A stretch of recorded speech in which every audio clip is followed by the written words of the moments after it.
The Lions took on the Buccaneers in Detroit's second straight playoff rematch from a year ago, facing the Rams last week and Tampa Bay this week. Despite taking care of Matthew Stafford and the Rams, Baker Mayfield and company would not go out without a fight as they waltzed into Ford Field shorthanded and dominated the Lions from start to finish. It may be gloomy for the Lions, but it has been anything but for the Tigers team that is by far the hottest team in baseball. Could the Cats make a playoff push? We'll discuss all that and more up next on Motor City Connected with Kyle Garrison. So I just want to dive right in. I want to talk about the Lions first. Obviously, the Lions came out with a loss.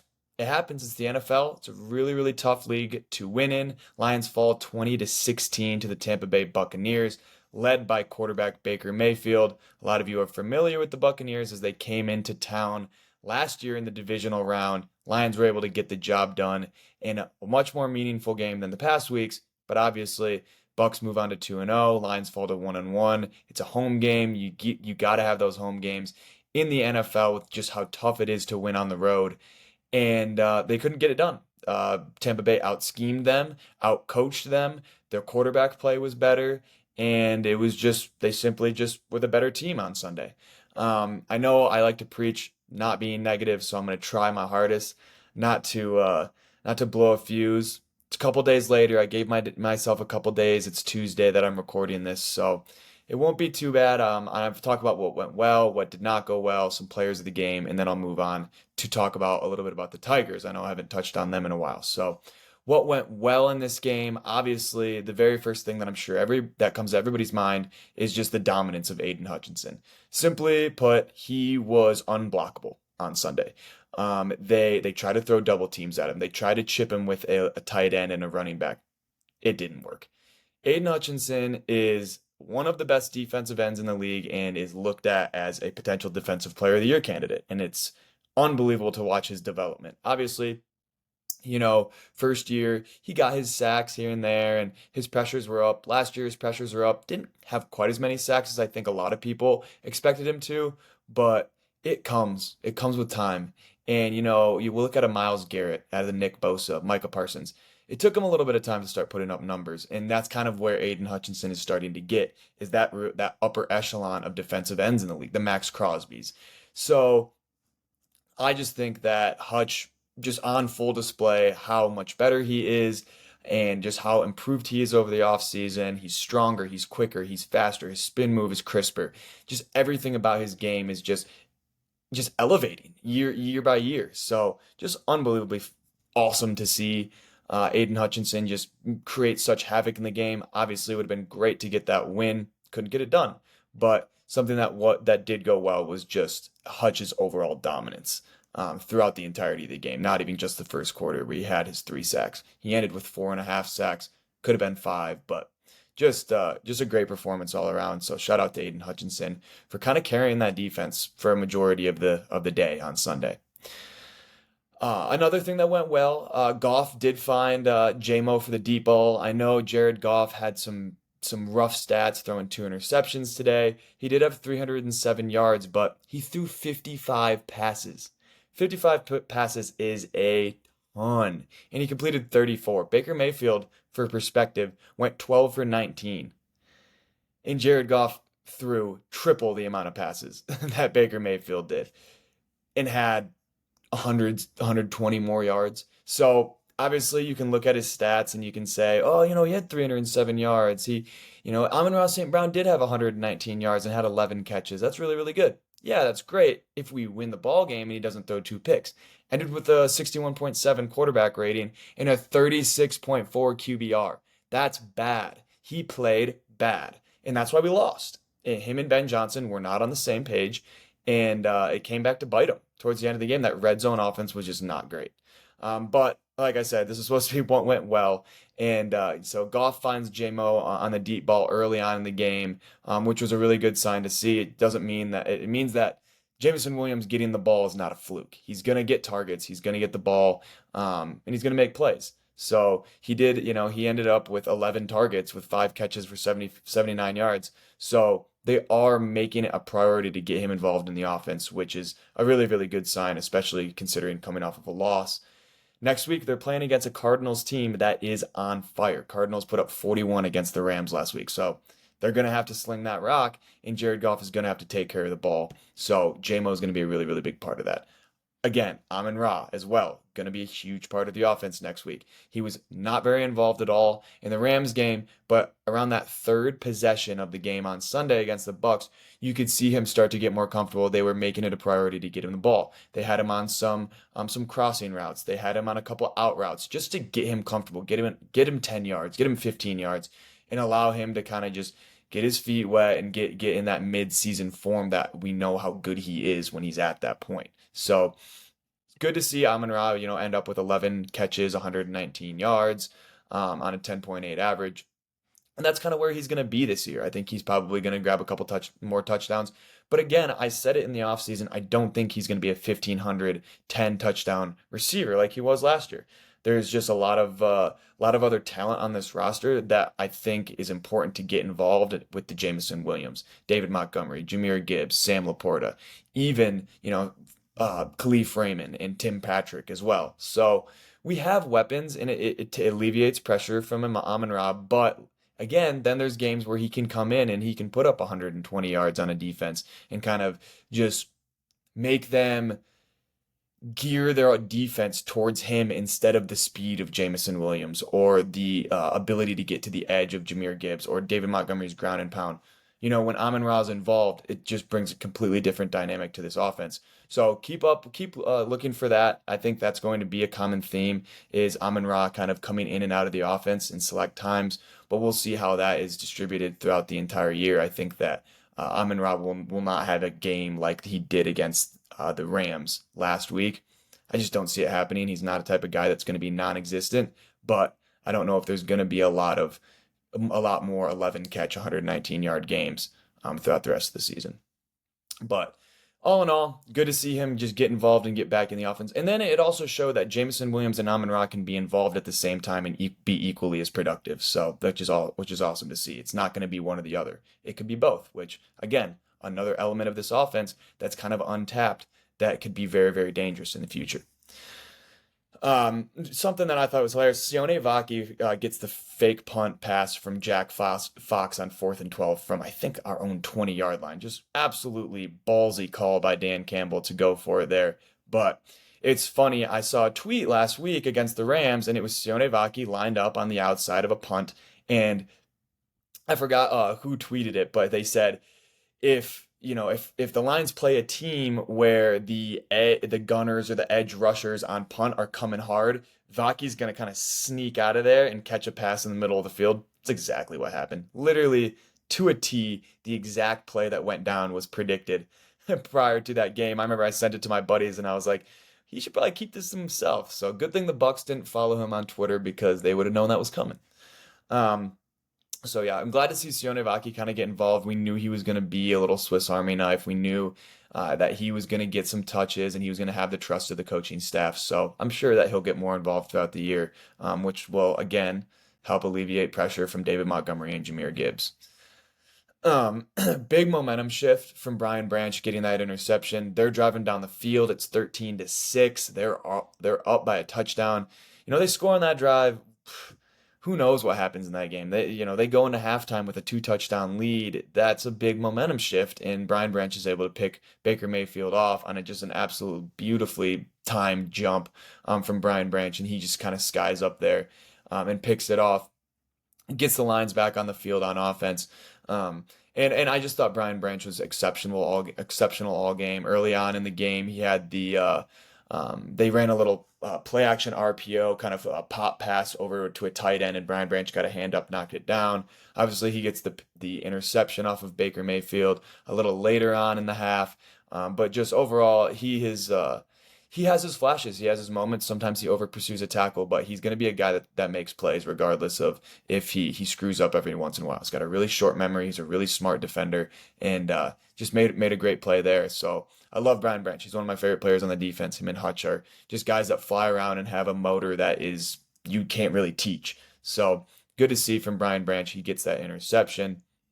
And then the one and only touchdown drive that the Lions had in this game was great. I thought it was really, really well executed. It was a good mix of pass and run, and you got to see many different players on the team create plays. You get the ball to Amon-Ra St. Brown early on in the drive, and then you get it to Jamison Williams for 13 yards on a third down, and then you get Jahmyr Gibbs a 16-yard run, and he starts to kind of impose his will on the game. It starts moving the ball, and then obviously you finish it off with a David Montgomery touchdown. But it was just very well balanced, very well executed. It was a drive that the Lions needed to score a touchdown on, as they were down 13-9 going into that drive, and you end up with 6 points. You take a 3-point lead. That was awesome. I love it. 12 plays, 68 yards, chewed up 6:07 of the clock. Just a prime example of what the Lions need to do offensively, and that's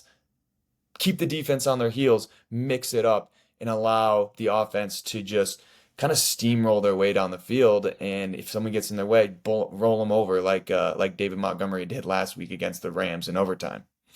So the one touchdown drive was a positive, I will say. It looked like a great drive. I rewatched it again prior to making this podcast, and I just thought it was really, really well executed.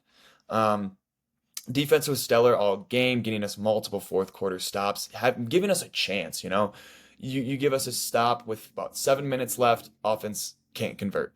Then Baker Mayfield in the offense for the Bucs gets the ball back, and you get another stop. Derek Barnes has the pass deflection on 3rd and 6. You save a timeout. There's 33 seconds when the Lions get the ball at their own 40 or own 48-yard line or something, and you give your offense a chance. Obviously, they weren't able to convert, couldn't win the game, but again, like I said, an opportunity. They had even a little bit of life, when it felt like last year offenses could lean on the Lions defense and just eventually, towards the end of the game, start running that clock out, get a couple first downs, and end the game. And that wasn't the case today. Obviously, like I said, couldn't get the win, but we had an opportunity to get some points at the end of the game. And then what did not go well? I have a lot of what did not go well. I just think that it was a sloppy game. Coaching was bad. Jared Goff was bad. O-line was okay. I'll just start from the top and kind of work my way through. Again, I'm going to keep it short and sweet. Don't want to be too negative because it is just one game. They're 1-1, 15 more regular season games to go in the year. Doesn't really matter at the end of the day, especially considering every NFC team pretty much lost this week. I think the Eagles, Cowboys, Niners, Rams, Lions all lost. Those are like the top 5 teams that people were picking going into the year. So top NFC teams didn't look great regardless, but would have loved to get a win here. What didn't go well? First play from scrimmage, Goff throws a pick.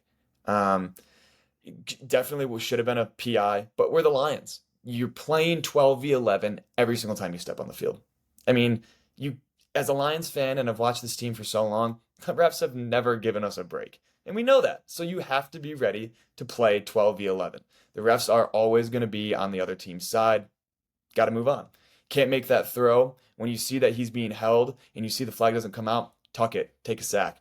Can't throw that ball. First play from scrimmage, too. Just an absolute shot from the Tampa Bay defense getting that interception and causing a turnover after they were able to drive down the field and get 3 early on in the game. Can't have those interceptions, regardless of if it was a pass interference or not. It was just ridiculous. Screen pass to Gibbs on 3rd and 10 twice in the game. And towards the end of the game, I have it 3rd and 9, game on the line, screen pass to Gibbs. Just doing the defense favors throwing behind the line of scrimmage. I get it. Jahmyr Gibbs is one of the most explosive, one of the best playmaking backs in the league. He's so great out of the backfield. He can make people miss. Throw the ball down the field. Get it past the sticks. If we continue to throw the ball behind the line of scrimmage and the line to gain on 3rd down, we will not win any more games this entire year. It's the fact that Ben Johnson can't realize that after 2 years of being the offensive coordinator is really, really frustrating and concerning. I think it's a big concern that they don't even trust Jared Goff to throw the ball down the field anymore. I don't know if it's maybe Jared Goff was flustered by the defensive scheme that Todd Bowles in Tampa Bay threw out at him, Or maybe Tampa Bay just had a really, really good practices this week and came in with just a chip on their shoulder after falling to the Lions last year in the division round. I don't know what it was, but that cannot happen again. That was despicable. And Ben Johnson needs to be better. With how much we've put into Ben Johnson, built an offense around him, he's got to be better. And that's the only way to put it. So I don't want to stress about it too much, but 3rd and 7, throw behind the sticks. 4th down, we're throwing behind the sticks on 4th and 6 to Jahmyr Gibbs, who is getting hit right as he catches the ball. He had no chance to get that 1st down. What are we doing?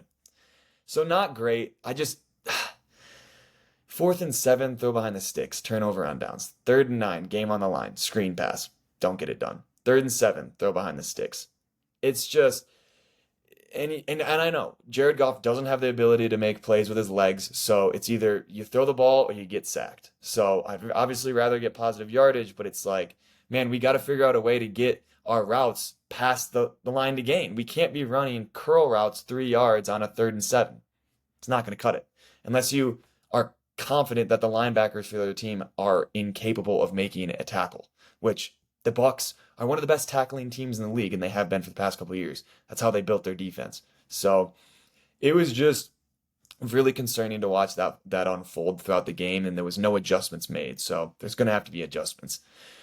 The last really bad thing that I want to touch on was that end of first half time clock management was one of the worst clock management situations I've seen in a professional football game ever. That was up there with the Dallas Cowboys going in or running a quarterback draw to Dak Prescott in the divisional round of the playoffs 2 years ago against the Niners when they weren't able to spike the ball because they didn't have enough time. That's what that play reminded me of. Amon-Ra St. Brown gets the ball in the middle of the field with about 15 seconds left. He gets down, gets up, gets the ball to the ref. There's about 6-7 seconds left. Jared Goff has plenty of time to clock it. Field goal unit comes out. It's going to be 12-13 going into halftime. Dan Campbell, for some reason, tries to rush the field goal unit out. Maybe he doesn't know the situation. It was 3rd down at that moment, so even if you clock it, it goes to 4th. I think he might have thought it was 4th down. He didn't know how much time he had. He was nervous. I don't know what it was. He owned up to it, but that was despicable. My high school football team would not have let that happen. We were disciplined enough that a high school team wouldn't have let that happen. Let that sink in. Coaching was terrible all day long, and that's all I have to say about that. It has to be better. Not going to be able to go waltz into Arizona. This is not the same Arizona team as it was last year. That offense is legit with Marvin Harrison Jr., Kyler Murray, Trey McBride, James Conner. They are legit, and they're going to put up points. So if coaching is not, if coaching is even half as bad as it was last week, we're screwed. So, and I don't want to sugarcoat it. I'm just saying how it is. The coaching has to be better, or else we're going to get blown out. So hopefully they come out with a vengeance. I'm going to hopefully talk a little bit more about Arizona in a better light later on in the week. I'm going to actually do it on my Instagram. I'll do a little game preview, just do about 2 minutes, so it's not as long. It's not a whole 30 minutes. And I can get you guys informed about how freaking good this Arizona offense really, really is. So other than that, I talked about the things I didn't like, and I'm going to move on. I'm going to go players of the game, and we're going to be back to the positives, all positives of the rest of this episode.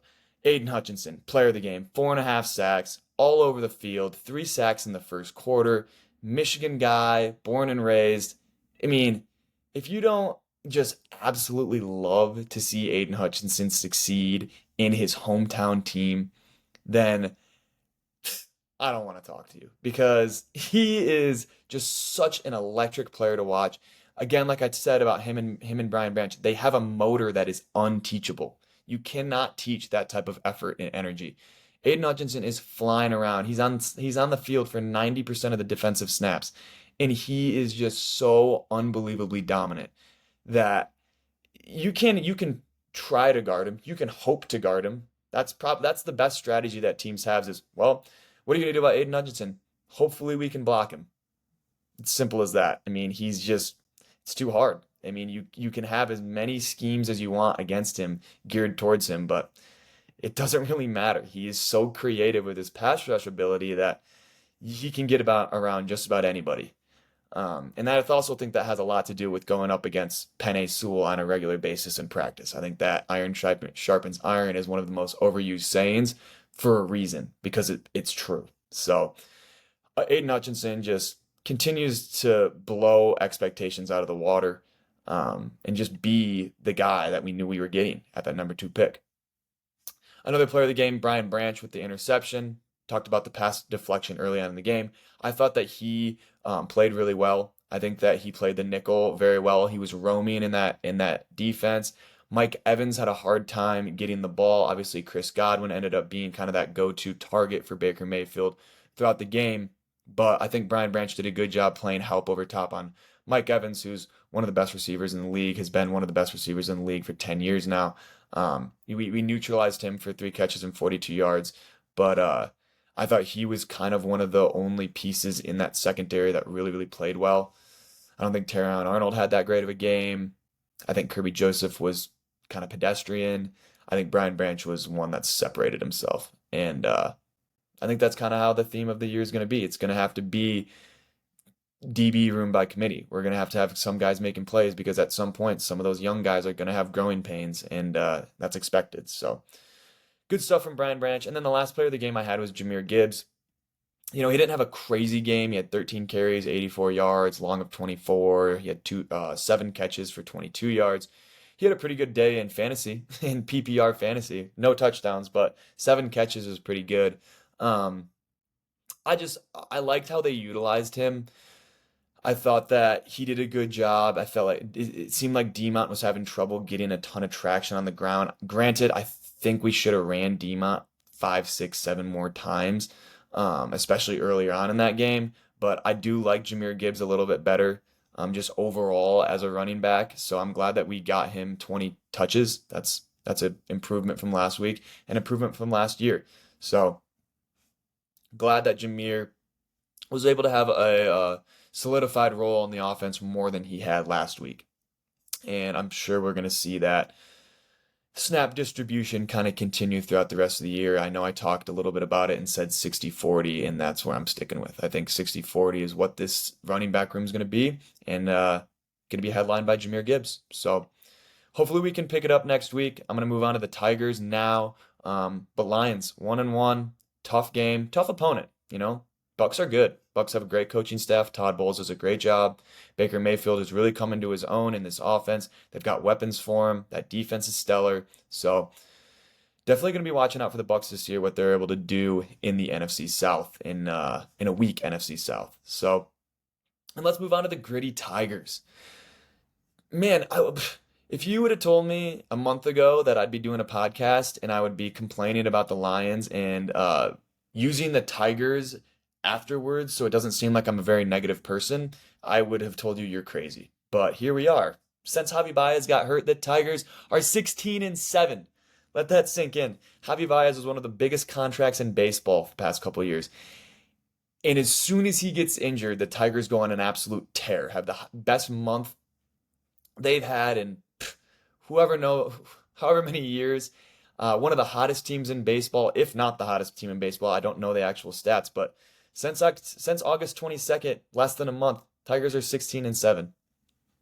I mean, we're 1.5 games out of the wild card as I record this.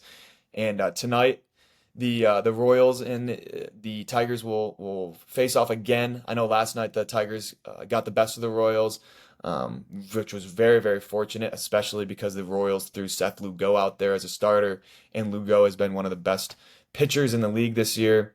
But Colt Keith got to him with the home run, and Tigers were able to get some insurance runs towards the end and take the victory against the Royals, who have been one of the hottest teams in baseball as well the past couple of weeks.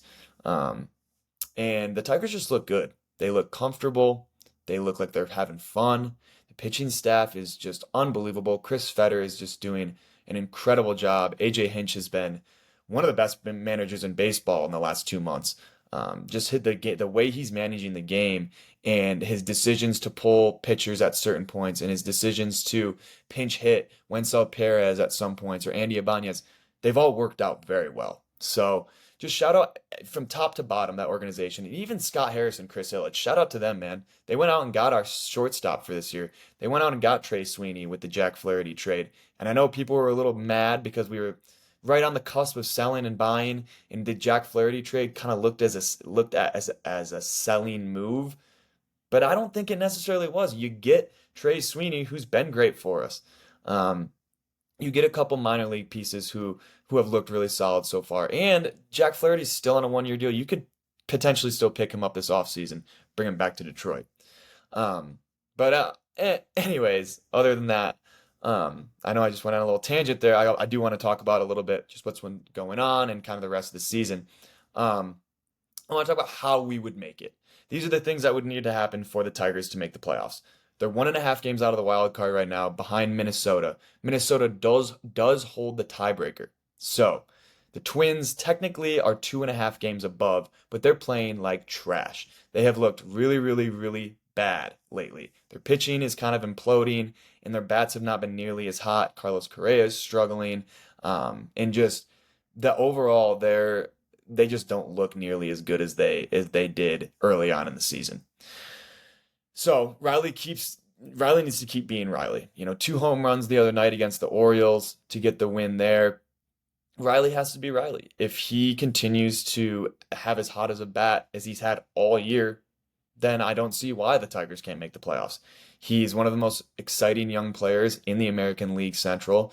Him and Bobby Witt Jr., in my opinion, are the two most exciting players, young players. Obviously, Tarek Skubal and J Ram, Josh Naylor. There's a lot of exciting players in the AL Central, but when it comes to pretty decently young guys, Bobby Witt Jr. and Riley Green kind of headline that. So if Riley keeps smashing and getting extra base hits, drawing walks, being just an auto base, that would go a long, long way in that playoff push. If bullpen keeps putting up zeros through the 6th, 7th, 8th, and 9th, who's gonna beat us? Nobody. You can't. You really can't. If you can't score runs in the final 4 innings of a game, you don't have a chance to win.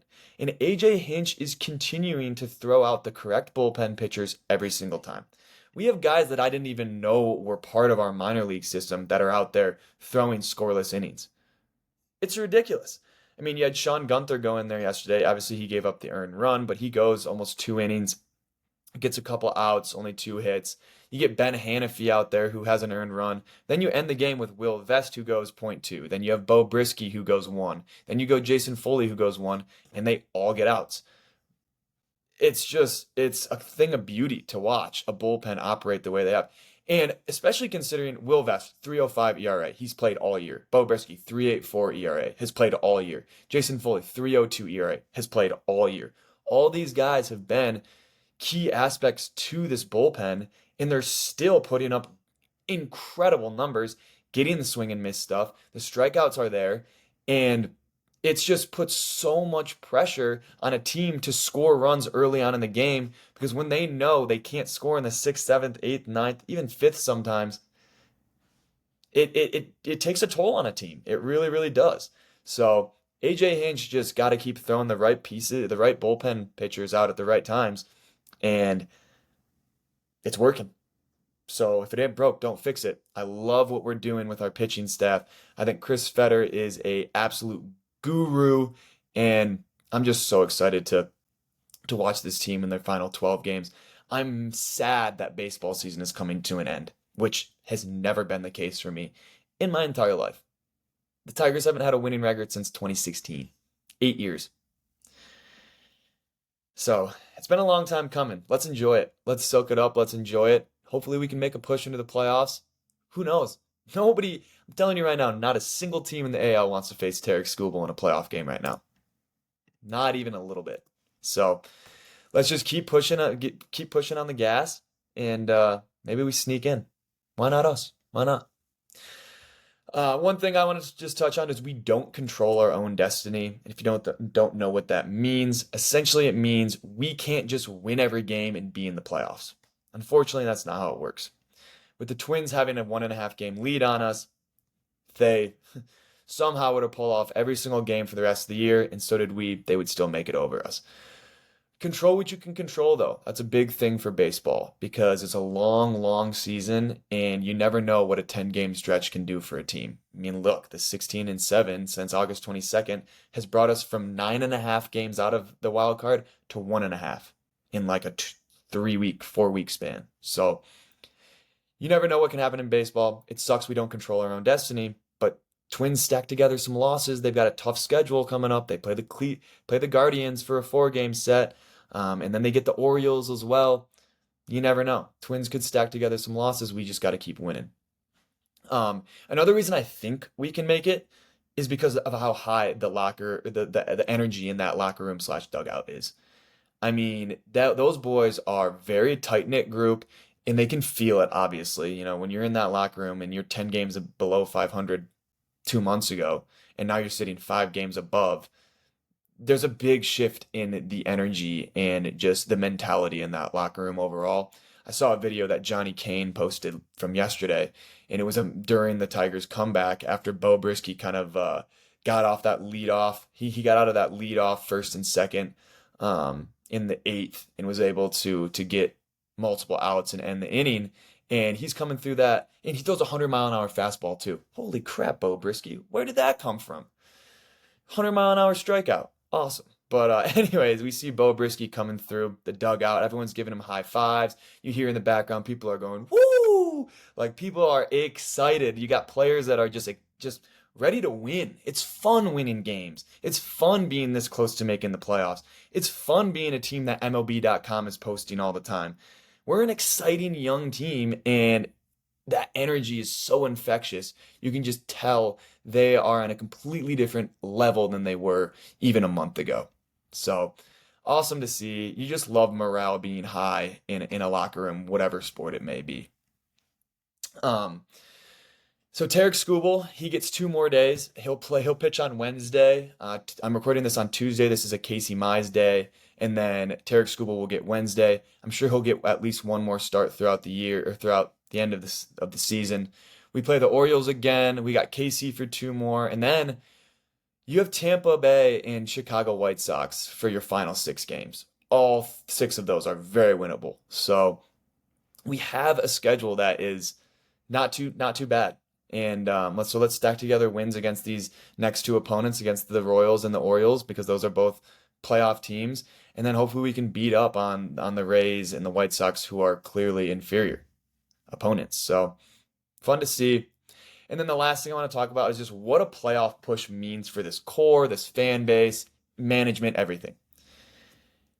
A playoff push, regardless if we don't make it, it shows a couple of things. One, the beginning of this year to now is completely different because our young guys are finally starting to pick it up, and they're finally starting to come into their own. Colt Keith, Matt Vierling's starting to look a lot better. Riley Green, Spencer Torkelson, Parker Meadows, both were on AAA a couple months ago and are now massive pieces to this offense, especially Parker Meadows, who's the 1 spot right now. I mean, you can just see the confidence of this team. Again, if we come up short, it would sting and it would suck. But man, the fact that they were able to turn it around, end the season most likely above 500, and give this fan base something to be excited about in September is a win in itself. And I'm going to take it. And I think that if this team doesn't make it, they're going to go into the offseason with a completely different mindset than if they were to go into the offseason missing the playoffs by 10 games. If we would have continued at our pace in August, in August we end up 2 games under 500. You end the season 12 games below 500. Bottom feeder in the AL.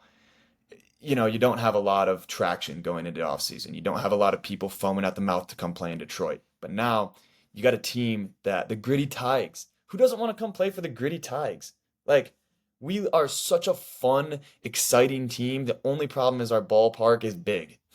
So if you hit bombs, don't come to Detroit, I guess. But I love the mentality that they have. I love they have kind of a chip on their shoulder from being so bad for so many years, that the fact that they kind of came out of nowhere and are starting to be on people's radar has got to just be so encouraging for that young core. It's got to be so encouraging that Spencer Torkelson is drawing walks because they're pitching around him.